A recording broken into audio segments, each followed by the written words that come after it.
You should not. Do not date a woman whose husband is in jail for stealing things. If you own a casino, because homeboy will come out and take all your stuff, all of it. Welcome back to Real Legends Podcast. How's it going tonight, Dan? Dude, really well.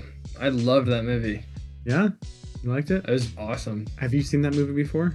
When I was like maybe 16. Okay, that's and I was really like distracted the whole time. Like I didn't remember any scenes from that movie at all. So pretty fresh for you. Very fresh. I knew George Clooney was in it, and that's it. Like that's literally all I remember. And I know that they robbed a casino. I'm Bo. I'm Dan.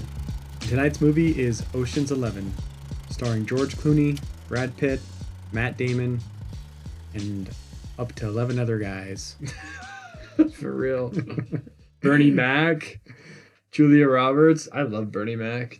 I do have movie news. There was a movie that I saw that's coming out. That's a Lord of the Rings movie. What? Huh? How have I not heard about this? Unless is it The Hunt for Gollum? Yeah. Okay, I've heard about that. Yeah. Lord of the Rings film titled The Hunt for Gollum is planned for the release on December 17th, 2027. The actor for Gollum, Andy Serkis. Serkis. Andy, is that how you say it? Yeah. Andy Serkis is going to be directing it, and he's going to be playing it. So, but is Viggo back? I don't know if Viggo's back, because he's the one that hunts Gollum, at least in the book. I think it's one of those things that's like I love Lord of the Rings, but I'm not. Seems like a dumb idea. Yeah, I agree. I'm not. It's like Hunt for Gollum versus steal the plans of the Death Star. Which one of those sounds more appealing? Right. And then also, I sadly have Lord of the Rings fatigue as well, just like I have kind of Star Wars fatigue. Like it's. Wow, that doesn't seem comparable to me. But go on. It's not in the same way, but I kind of just have repeat fatigue. Like yeah, you've been burnt too many times. I'm just tired of like, oh well, this IP did really well 20 years ago. Let's do a spinoff. Yeah. And another spinoff, and another spinoff, and another spinoff. Like the Superman movie, sure, it looks cool, but it's just like the same movie again. It's another Superman movie. Right. How to Train Your Dragon is going to be a live action. Great. It's the same freaking movie. Lilo and Stitch is going to be a live action movie. It's the same movie. I was going to ask you about unless you want to say anything else, I was going to ask you about the Superman trailer. Yeah. I mean, I will probably watch it, the Lord of the Rings one, if there's people that I know who've seen it and said that they enjoyed it, just because I do love the Lord of the Rings universe. I love Middle Earth. And I don't think Andy Serkis is crazy. So I think there's definitely something there potentially, but I'm not super excited. Has Andy Serkis directed anything? He directed Let There Be Carnage, Mowgli, Legend of the Jungle. Oh. The Ruins of Briar Breath. I hated Mowgli. Did you watch this one? Not the Netflix one. I saw the Disney Jungle Book. I never saw Mowgli. It was so stupid. Yeah. Well, I heard this was the worst of the Venom movies as well, the second one. It didn't. Well, maybe. Womp womp. Womp womp womp. Maybe it's gonna friggin' suck then. Well, yeah, I saw the Superman trailer. A lot better trailer than the first one. I agree with that. I was actually shocked. I was like, wow, this actually kind of looks interesting and worth seeing. There's this dynamic where he's getting pissed at Lois and she's interviewing him like, like there's a valid point. Like, did you just go and do what you want? And he's like, why are you being a jerk to me, interviewing me? And, obviously some scenes of action and different things happening. But, yeah, it looks kind of interesting. Definitely looks more appealing than it did when I saw the teaser. I agree. And I think that this is a nitpick, and it's dumb, but I don't like the way the S looks. Fair enough, dude. It looks like a 7. Like there's no curve on the other side of the Superman. Is there? Let's see this. Yeah, look at that. Yeah. There's Kind of like just like a slash. yeah. What is that? It looks so stupid. It's not even like an on his S. chest. Yeah, it doesn't even look like an S. It just looks like It just looks like a red I am line. cancel guy. Yeah. Maybe they're gonna cancel. He's gonna fly around canceling culture. I don't know, man. I thought it looked like I was like, oh, this is cool, and then I saw the logo and I was like, I didn't really catch is that. that supposed to be an S? Yeah. Looks Well, I mean, goofy. if you know, if there was a bat suit or a bat symbol that I didn't like, I would complain about it. Yeah, we'll see. Yeah. I'm not gonna go to the theater and watch it. I'll tell you that much. Yeah, I don't. Yeah, maybe I might go on a $5 Tuesday, depending on if it's like supposed to be really really good. I'll be like, okay, because I want to go see movies in the theater. But Once you go, once I go, if you go and you say you enjoy it, I will go. else we're not going to go together. No, no. I'm glad that I hold at least some sway of opinion for you. I think you have good taste. Thank you. Yeah. I think your nostalgia gets in the way sometimes with the movies we've been No, watching. dude, no way, bro. Oh my gosh. I was gonna ask you about that. Have you had any thoughts or feelings about Big Trouble in Little China? Because that movie's freaking awesome. I re-listened to our pod, which I don't know if that's good form. Should you listen to your own Of pod? course. Yeah. Why not? And it did make the movie sound like a lot of fun. And You should watch. Did you watch Critical Drinker's review of it? no. I sent it to you. You should watch it. It's only like 7 minutes. Yeah. It's not like a half an hour thing like ours. So Yeah. it's good. And then did you send the Instagram clip that I sent you? Yeah. Like that music, and he's truck driving, and it's Kurt Russell and Wang, Yeah. and they're on an adventure. Classic It's so scene. freaking fun. Oh, I love it. I realized after, I just need to apologize to everyone out there. I way underscored that movie. I think I only gave it like a 7 or 7.5. Really? 7. I think that movie, it deserves better than that. It really does. Dang. It does. Oh man, it's so freaking good and so fun. Yeah. Your nostalgia. There it No, is. dude.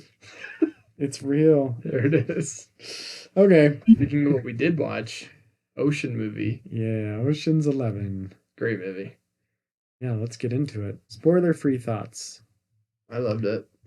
I thought it was awesome. I would absolutely put that as like a top tier movie, in my opinion. I Okay. think it's really good. All right. Yeah, it's a different kind of movie. I realized as we started watching it, because on this show we've been talking a lot about characters and story and things, but this is more of an ensemble movie with a lot of characters, and it's a heist movie. So it's like a lot of the entertainment and the story is built around like seeing all these characters and what they do, and then obviously the big heist. Like, how's it gonna happen? I'll just ask you, like, whose story is it? What do they want? What do they need? And do we care? Is that even there? It's Danny Ocean. It's clearly his story. He wants his wife back, Mm-hmm. and I think the audience sort of cares. Like I kind of cared that he got his girl back. Yeah, he doesn't really like learn any lessons either. I guess he just needs to treat his wife better. But it's kind of funny that the way he gets her back is just like Being a thief. yeah, stealing millions of dollars from her boyfriend. And then obviously I'm basically giving it away at this point, but yeah. Okay, well, let's just get into spoilers. Okay. Sorry. Heading into spoilers, everyone. Spoiler alerts. Stealing it from Benedict, and then the camera recording of him being like, yeah, I'd rather have the money than her. It's like, dang, that was clever. Yeah. Clever man. Like he wants Tess so bad, and I think that's basically his whole story. Like he doesn't really care that much about the money. Doesn't Right. seem like he just wants Tess back. Yeah, he even mentions, I never caught this before, but to Matt Damon, he mentions he had to spend a couple million to give to someone because he's like, how'd you get in here anyway? He's like, I had to give a couple million to a friend. Yeah, I don't think there is really. I think this is one of those movies, and they're more rare, but where the character doesn't change. He just is him, and then a story happens around him, Yeah. and people are affected by him, versus someone who goes through a character arc. I It think seems that way to me. I think maybe you could argue that you're right at the tail end of his arc because they ask him about like why he's in here. Like my wife left me and like I don't know what to do. This really sucks.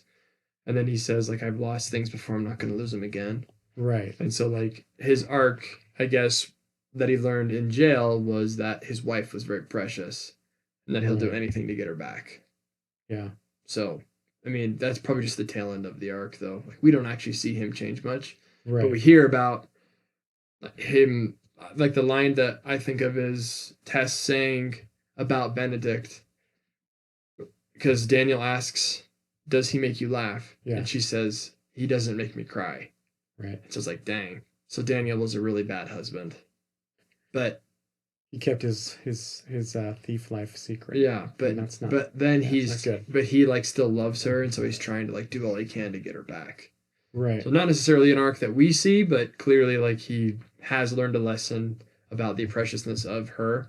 Yeah. That's why he's going through all of this effort just to get her. And he's even willing to go to jail for it again. Yeah, I could see that. I'd agree with that. Which I thought was cool. And again, like I'm actually not one who loves romances. Anybody who's listened to the pod knows I have like a really weird grudge against romances. This one didn't bother me at all. I actually thought it was cool because I don't think that men actually fight for women like this these days. Mm. Like every single girl that I've ever dated is like, even if you like them and they break up with you, you're just like, all right, moving on. You know, I've never like fought. I've never, I've never stolen millions of dollars and set up an elaborate thing to try to get a girl back. I haven't even like tried anything to get a girl back. You know. Oh, well, that makes one of us. Yeah. So I think that's an interesting thing to think about. Like if you love someone so much. Yeah, I tried to rob the MGM Grand last year. Didn't work. She still doesn't love me. Tried to rob Trump Tower. I thought Hilton. I like that though. Like I like the idea that like this guy screwed up and he has to, prove to his woman who he clearly like made the mistake and he wants her back. Yeah. What I find annoying in most romances is I don't think the woman is great and the man is doing everything he can to be with her and I'm like, ugh, why would you want to be with this girl who's annoying? Mm. But Tess is clearly awesome and Daniel is the problem. And so you're kind of actually like rooting for Tess, like you want what's best for her, but you see how much Danny cares about her, and you're like, dang, that's pretty cool. Right. By the end, when it all unfolds, you see what's really going on. Yeah. And how much, and I thought that twist was awesome too, because you don't know that he's in it for Tess until, Matt Damon's character is talking to Brad Pitt, and he says, "Oh, this is my favorite part of the evening." Yeah. And he sees it. I haven't got her name yet. And he's like, "That's Tess," and it's like, "Oh, what?" Yeah. Oh my gosh. And then it all comes together and you're like, dude, it's First Blooming. That's crazy. Yeah, the twist the first time when you see this, I remember, yeah, it's pretty cool because you think, dang, Danny's out of the freaking heist. Yeah. And he's getting beat up about to get beat up in some cameraless room. And then you figure out, the story lets you know that no, he's got a plan. Yeah, which is, dude, this whole movie had so many cool twists and turns. Like the very end when they reveal the SWAT, dude, that was so cool. I was like, oh my gosh, that was so awesome. Like one thing I love about this movie too, I think a lot of heist movies have this problem where like they're talking about the heist before it happens. And they're like, this is what we're going to do. We're going to do this, and then we're going to do this. We're going to do this, and then we're going to do this. Mm. And they're talking about the whole story beforehand, right? Yeah. Whereas this one, it's talking about first we need to do this. And as he's saying what they need to do, the movie shows you what happens. So like I didn't think the movie dragged at all. I thought that it was like boom, boom, boom, scene. I agree. Very good. Super pacing. Quick. Every scene was explained well. You knew exactly what was going on. You knew what characters were doing what. It was super good. I love the pacing for that reason. It spends a little time with each character. Like there'll be scenes where Brad Pitt's going to recruit the next guy, and you spend a little time with them. You get to know them a little bit in their personality, or like they're trying on a suit, and you're thinking like, "What? Like, why do we need to see this?" And part of it is the storytelling. Like the old guy is struggling, he's not doing so hot with his health, so you kind of need to show it make a little more tension. Like, is this guy gonna make it through this? Is he gonna freaking pass out before he can even pull the job?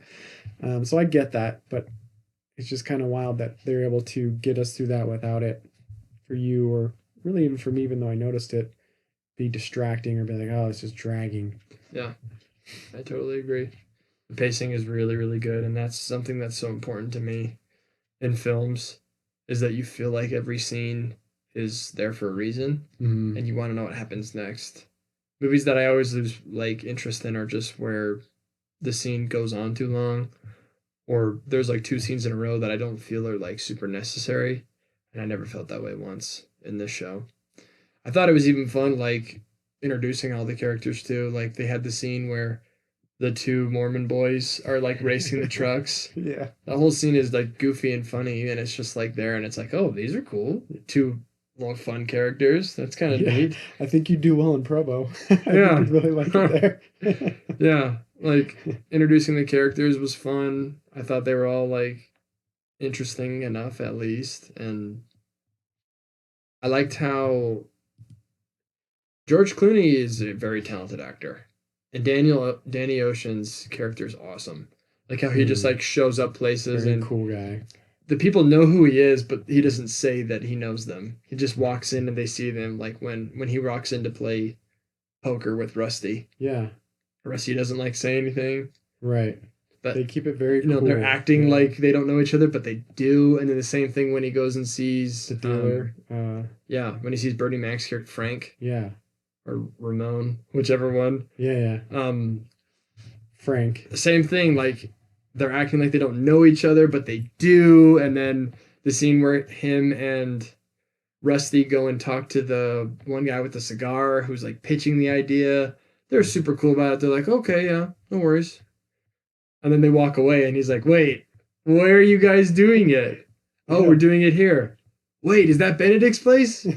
Oh, is it? Yeah. Oh. And then he's like, yep. oh, and then it's like, oh, it's just great. Like, it almost seems a little cliche because I feel like movies try to replicate this movie, Uh-huh. you know, and the same feeling. But I feel like this one is like one of the OG, like good heist movies.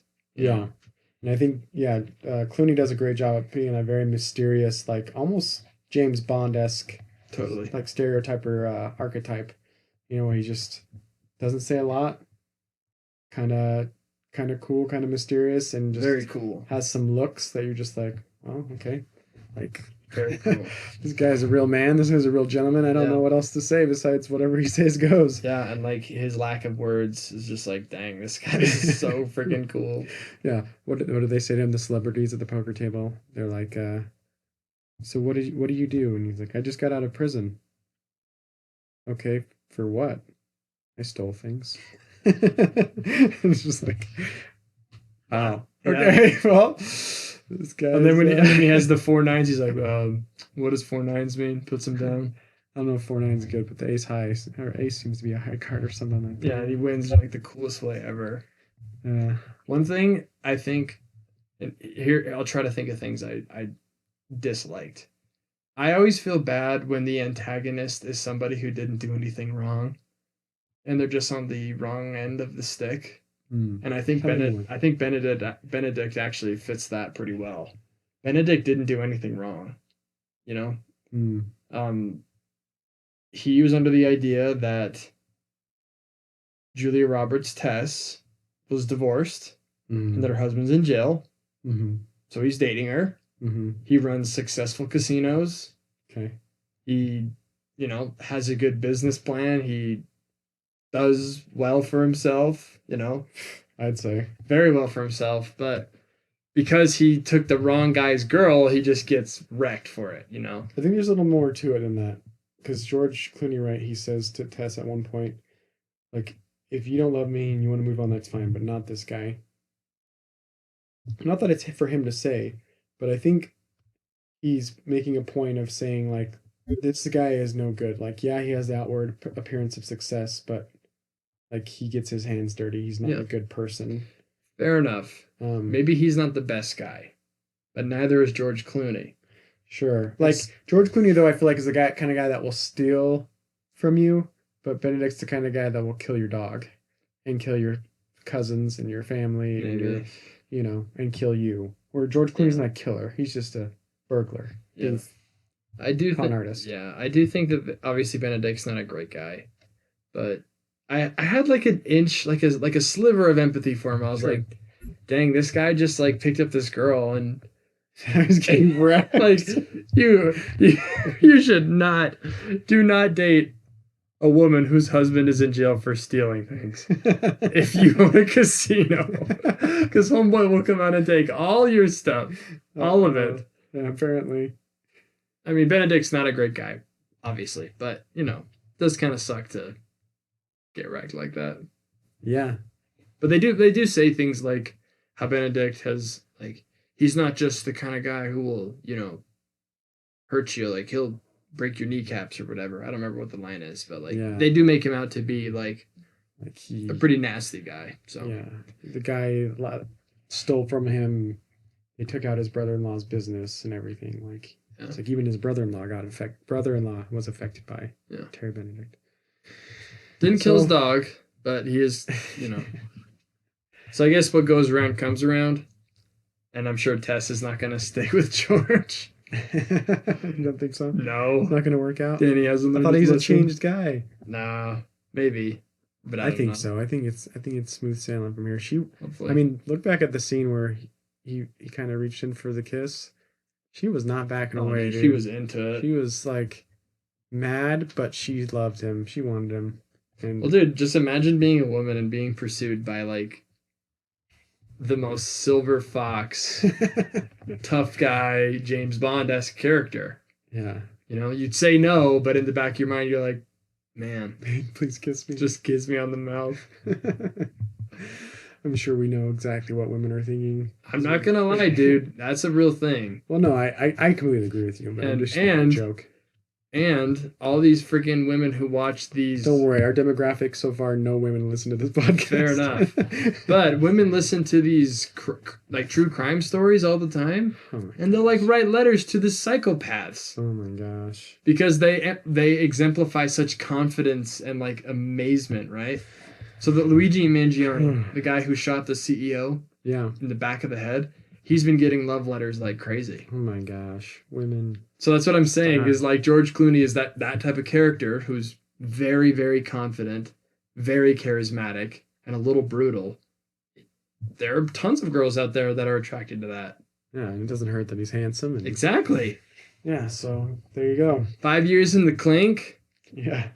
I thought that the whole, like, we haven't really talked about, like, the heist itself. It was freaking awesome. Yeah. All the different intricate things that they did. Him being the German guy and getting them to, take his briefcase, which had the bombs in it. And then the Asian guy getting put into the little thing with the oxygen tank, but then, like, forgetting their card, taking it in. I actually thought about that with the bombs, like, I was like, why did that need to be in a briefcase and go into the vault if he was already going in there? Yeah. And I think the answer is the real thing was not that they needed the bombs to go in there separately in a briefcase and not with the little Asian guy. Is because really what needed to happen was the old guy, what's his name? Saul. He needed to be in the security room and pass out. So in order for him to get in there, like he needed to have a reason. Like, why would you be in there? It's like, well, we'll let you go in there to watch your case go into there. Exactly. So I almost was like, that's a little hole in the movie, but then I was like, no. Yeah. He needed to be in there. I love that aspect of it. Like all very intricate. Yes, they've covered every single detail, and in the audience you get to see all of it, which I love. Did you notice that there's a shot at one point when they're in the warehouse? And it's kind of like slow dollying in, and you see the little tree air freshener. Mm-hmm. Did you notice that? Yeah. And then do you remember where you saw it again? On the spot. Yeah. So it's like they showed you already that they had the truck, but you don't really see the truck. Mm-hmm. Also with the safe, the safe, the vault. I remember, I don't think the first couple times I saw it, I kind of understood what happened with that, how they built the vault. Like they show you build the vault and you think they're just doing to practice.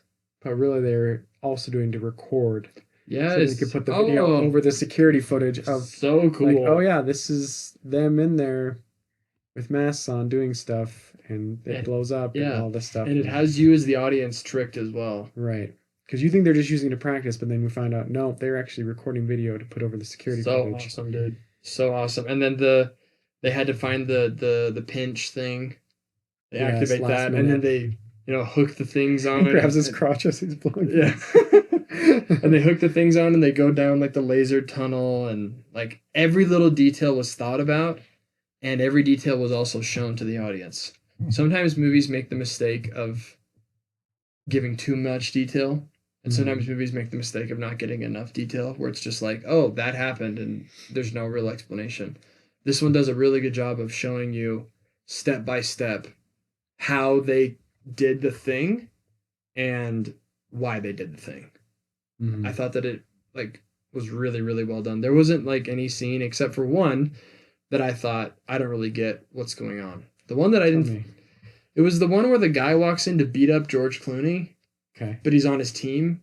Right. We were never introduced to that guy. Right. Well, I mean, but we also didn't know that Danny was out, not really out of the heist, right? Yeah. At that point, we still thought he was in. They bring this guy in, he's going to beat him up. But Clooney's already paid to have his man be hired, or however he orchestrated it, Yeah.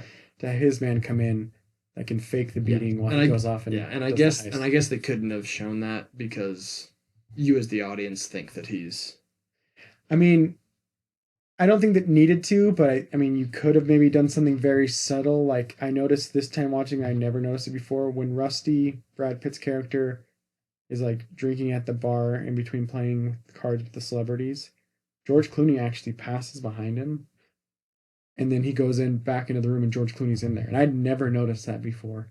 Honestly, when I saw him, I was like, oh, he's gonna sit down next to him and start talking to him. But I was like, but there's a woman there. Is he gonna ask her to move? But then it cuts and Brad Pitt's walking back into the room with the celebrities and George Clooney's already in there. So like you can do like little subtle things like with the truck and the air freshener. Yeah. You can show something that like is a clue like, okay, I'm showing you this now. You don't know why I'm showing you this now, but later you'll know like, maybe we could have seen that guy's big hand getting some money or something. And then later we see his hand when he's with Clooney and it's like, oh yeah, it's the big guy. He must have paid him. He's coming. That was the only scene that I was like, who's this guy? Yeah. Who is this guy? What? But everything else I felt like was they talked about everything in a good way. They also visualized it. I thought it was great. Yeah. 2 thumbs up from me. Probably my favorite movie we've watched. Okay. One thing about one of the last things I'll say is Don Cheadle's character, Basher. That British accent, not just the accent, but like it's like the slang and the way of talking is so wild. It's such a cool way of talking. I thought it was funny that everyone was like, what is this guy saying? Because I felt the same way, like, what is he talking about? Like he'd go off about something and they're like, so what happened? What's going on? Yeah, that's true. It's kind of fun. 2 thumbs up from Dan. Yeah, I like this movie. It's always been a favorite of mine. Fun to revisit it. I don't know if I'll be as high on score with it as Dan. Doesn't sound like I will be. It definitely wasn't my favorite movie that we've watched out of the 8 we've done so far. But Dan, what do you think? You want to score us out? I'd give it a 3 out of 10. Just kidding. I'm debating between a 9 and an 8.5. Really? I really liked it. I thought it was awesome. Dang. I thought it was great. That would be the highest score anyone's given on any movie we've watched so far. I thought it was awesome, dude. Like, Yeah, again, fine. I Fair didn't, enough. there was like no moment that I was like, that's annoying, that's stupid. The whole time I was like, this is so cool. This is Yeah. great. I love this. No, don't let me affect your score. I'm sorry. I know, No, I'm trying please, to, if you want a 9, I don't think I can give it a 9, though. I think I have to give it an 8.5. Okay. Yeah. I think that matches my Tombstone score. Actually, that would, yeah. So I would say, I yeah, for me, this movie's better than Tombstone. feel like this movie, I mean, obviously they're very different. It's a very monotone movie too. Like it doesn't get like there is some points where I found myself getting a little tense with situations. There's tension in the movie, which is good that it's still there, even though I've seen it. But it's not like a movie where like we talked about, where the character's trying to like needs to become something and do something, and you're hoping, and he finally gets there, and the climax. It's more of like the heist is the climax and the twists and the intricacies. But I liked it. I would give this probably a 7.5. I don't have any reason to give it anything really lower, I don't think. Why isn't it higher? What were like your? Do you feel like just because of the lack of arc is kind of what you're saying? Like you didn't love that there wasn't a character you could follow, I guess. Um, I don't think there's anything besides like the twist and the heist, and it's cool. Like there's nothing that really makes me think, makes me feel anything. Like there's not really a lot of feeling in this movie for me personally. Yeah, it'd be cool if these guys pull off this cool heist, but that's about it. Yeah. I mean, it'd be cool if George Clooney got back with this woman that I really don't know anything about their history of their relationship. But I'm not really too invested in that either. So I'd say that's probably where it is. Just like there's not a lot of even like a movie that you didn't like at all, like No Country for Old Men. At least that movie makes you think a lot and it makes you feel a lot. To be honest, it's That's like true. it's like dang, like what did this mean? What were they saying? Like what is the point of this story? Yeah. What's it trying to say? Is there a cautionary tale? Like what were these characters thinking? Why did they say what they said? And there's a lot of feeling and thinking that goes into that movie. Or even like you said, you watched Master and Commander recently. I also think there's a lot more thinking and feeling with that movie than something like this. So I think that's what brings a movie down for me that you could say is like, well, what's wrong with it? There's nothing wrong with it. But it's like, well, let's do another food analogy. Well, yeah, there was nothing wrong with that steak, but it just wasn't like Yeah. wasn't anything special. Or it wasn't anything that I'm like, I gotta go eat that again, or like, man, I've been thinking about that steak, or man, I felt amazing after I ate that steak. Yeah. But yeah. Does that make sense? You know, I totally get where you're coming from. And you are right. Took a rambling to get that out of me. There isn't like a lot of, I guess, message in this movie. Like you're gonna watch it and walk away and just be like, dang, that movie was just super cool. There's no like real deeper subtext that like you can really look into. And there's like you watch it one time and you basically understand it. And so that is true. I do think like for me, that's one of the things that makes it so attractive though, is that the whole time you don't feel like you're confused and you feel like it just wraps up really well. Yeah. And you don't really have to care about anybody in particular. You're just watching an awesome thing happen. Which is again why I like Rogue One a lot more than you do. Is because you're more interested in like the character and stuff. I just think it's a cool story. Sure. You know, I think the story itself is just really interesting, and I couldn't really care less about the characters all that much. Right. I'm not saying characters don't matter because they obviously do, but well, because I feel like you have, from what I'm hearing from you, you have two different takes on movies. Then, because sometimes you're saying, like, I want a good story, and I want to think and I want to feel, but then other times you're saying, well, if the plot is cool and the action's cool and the spectacle's cool, that's enough. I don't need the character or the story as far as, because when I say story and you say story, maybe we're thinking different things. Because plot is one thing. Story for me is a character trying to do something and having a hard time doing it. So then, or like something's happening. And definitely, or change. We're not using the same word then.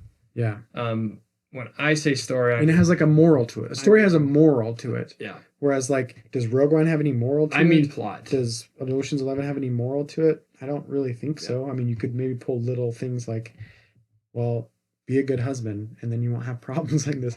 Rogue One, you could say, well, sacrifice yourself for the greater good. Like, yeah, or like you could say something like, well, Jen Urso, even though this sucked and you grew up in this rebellion and things, and you never wanted to be a part of it, you need to be a leader. Yeah.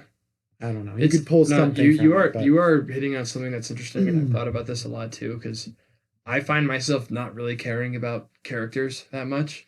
I'm much more interested in the plot, and so you are right. Like, that's one of the reasons I like Rogue One, is because there really isn't that many characters you care about that much. Like, sure, you like Jyn Erso, but to me, it's like a medium in which you get to watch this really cool story. Yeah, You I know what I totally mean? think, yeah. Plot. I think Rogue One is like a Ocean's 11 movie. It's about the ensemble and the heist, and it's a really cool setting and a really cool universe, but it's not like A New Hope where you're hoping and wanting something for the main character and you take away something from it. Mm-hmm. Like for me, I'm taking away from. I don't want to use Star Wars because maybe we'll actually review that. Like even Wyatt Earp, I'm taking something away, or Doc Holliday. I'm taking something away from this story of like, Mm. wow, Yeah.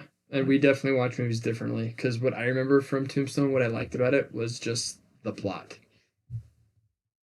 you didn't like that Wyatt Earp. I thought it was cool, but like talking about like his interests were like, nah, it's like secondary to me. It's more interesting that there's like a band of bad people and you have to defend the town or whatever. Like that's more interesting to me. Right. For me, what I'm trying to say to it, so story for me is like I said before, is like a story is almost good as like something that's almost like teaching you or has something to say, Yeah. right? And so for me, Tombstone has something to say. Someone doesn't want to do something, his brothers go against it, and he's like, "Fine, I'll do it." And then people start dying, and he's like, Mm-hmm. "I told you I didn't want to do this." Mm. So for me, that like has something to say. Whereas, I mean, again, I don't want to. We'll review Rogue One on its own, so we'll do Ocean's 11. Ocean's 11 to me doesn't really have anything to say. You're totally right. Like you're 100% right. Yeah, and I'm not I trying to argue and be right. no I'm no just trying no to say like, no no, but like I I get exactly where you're coming from, and yeah, what I like about yes, movies, yeah, and stories. 100%, and that's why we have different ratings because what you like in Exactly. movies is not necessarily what I like in movies, and what I like in movies is not necessarily what you like in movies. To be fair, too, Ocean's 11 isn't trying to do that. So, like, if I'm giving it like a separate score of like, does it do a non like traditional or I can't say traditional because I could say traditional story because I think storytelling from through all time has been about having some moral from it or something to say. And so that aside, heist movie, yeah, it's probably like a 9 or 9.5 out of 10. Yeah, Like it's awesome. yeah. Great movie. Great acting, great songs. I even noticed actually this was kind of cool. So the Bellagio at the very end they have that song like dun, dun, dun. Can't remember what symphony or whatever song that is, but it actually when Danny at the first meeting where they all get together at the pool at the rich guy's house, they're playing that song at like a slower tempo Hmm. and really quiet. And I've never noticed that before, but they're setting that song up to come back at the very end when it plays after they. That was another thing I liked about the movie, not to get sidetracked, but I Yeah, thought yeah, the music was please. awesome. Yeah, Music was so good. from a mixture of like the actual Like next time, soundtrack or composition with the actual like radio songs like little more black yeah, I I loved the like next time I play a game, like a board game that is like sneaky at yeah. all, I'm gonna play this soundtrack Good call. from Ocean's Good 11 call. because they've got like that awesome like the bass, and then they've got like some sax songs and like cymbals, like the classic spy sound. Yeah, I love that. play some poker. That would be a great soundtrack for poker. That's one thing though, like with movies though, like that I love about movies too, like kind of going back to what we were talking about, is that there are so many different movies out there. Mm-hmm. And there are so many different types of people who like different types of stories and different types of movies. And I think you could say that like there are genuinely bad movies, Mm-hmm. but there are so many movies where like what you're looking for is just different from what someone else is looking for. And that's one of the great things about movies is that they're a medium for everybody.